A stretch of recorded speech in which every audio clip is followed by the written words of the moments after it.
Mapagpalang araw mga kataba. Magluluto naman tayo ng ibang klase ng estopado. Meron ako ditong pinakulo. Yan, mix yan ng chicken tsaka pork. May konting buto yung ating pork kasi ito pinanggalingan to ng pate. Tapos hinaluan ko siya ng pork at chicken. Yan, yung kasing pinaka stock niya o pinagkuluan, isasabaw ko rin yan mamaya, pampakulo din yan. Tapos meron tayo ditong saging saba, bawang, sibuyas, laurel, o yung paminta, meron talaga niyan.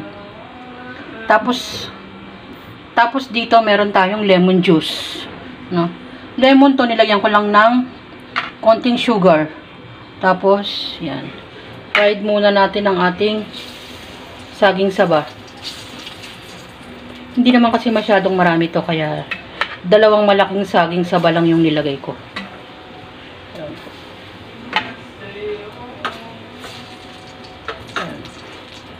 Pabayaan muna natin ma-fry ang ating saging saba.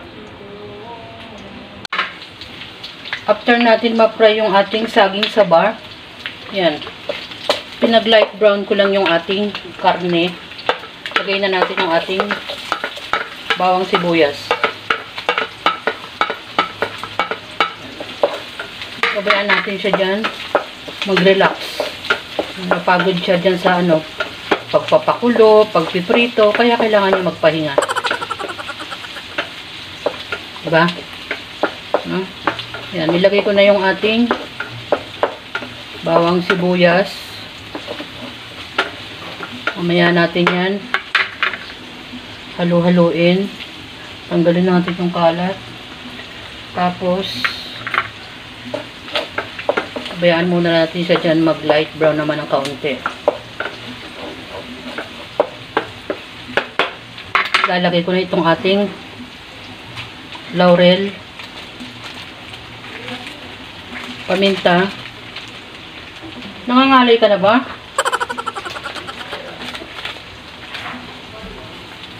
Pampalasa, Ajinomoto,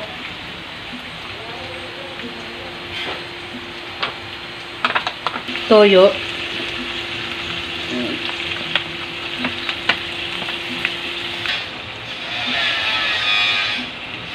suka.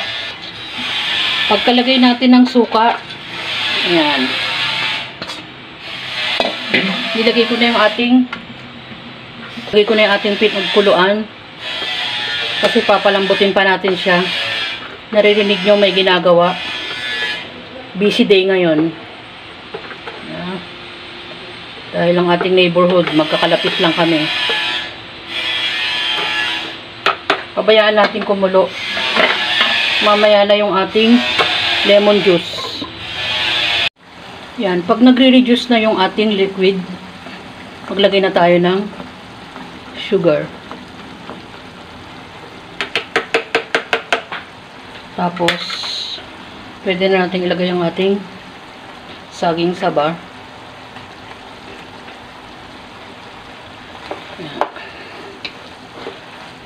Kung gusto nyo maglagay ng bulaklak ng saging, maglagay kayo. Ito naman, para sa akin sapat na yung saging saba. Tapos ang ating lemon juice, tuyo lang natin ng konti at halos paluto na yan dahil malambot na yan.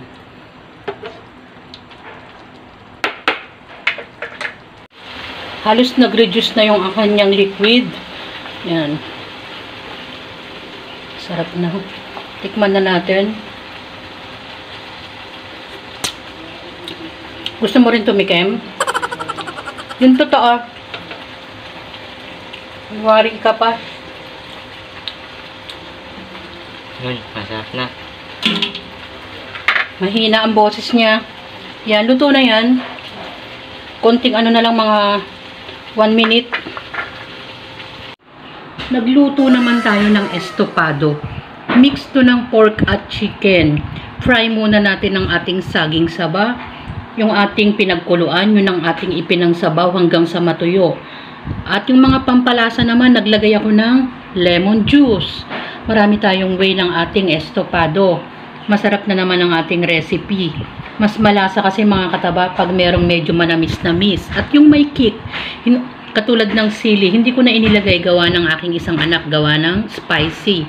Pero mas masarap pag medyo spicy. Yan ang ating style ng ating estopado. Meron naman tayong simpleng prutas, saging at pinya. Hindi pa lang nabalatan yung pinya dahil medyo matagal magbalat. Maya-maya ng konti, makakain na rin yan. Yan ang ating magkapares na dish for today, ang ating estopado, mix ng pork at chicken at simpleng prutas. Enjoy, kumain at maging masaya. Salamat sa panonood! At bye! Nakangiti na naman yung isang anak ko.